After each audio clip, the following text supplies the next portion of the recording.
Guys, ayan, inabot na naman kami ng ulan dito. Tingnan nyo. Mga gabi. Papua New Guinea. Ayan. Makikita ko. Yan yung po Canary. Canary dito sa Papua New Guinea. Canary po ng aming company. Yan po yung ibang mga barko. Aming company. Ito. Yan yung kabigan. Ayan. Ako, medyo magulong na ko po. Ayan, magulong. Oh, tingnan nyo yung black chopper. Inaabot na lang wala yung black chopper. Wala na si black chopper.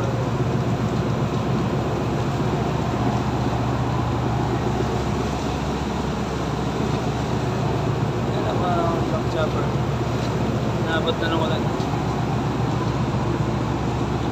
Yung mga kaibigan, kung sa totoo, kung tinatanong nyo po saan po ginagamit yung chopper, yan po yung ginagamit namin pag naghahanap po ng kawa na isda para madali pong malocate at mabilis po may makarating sa location. Ayan siya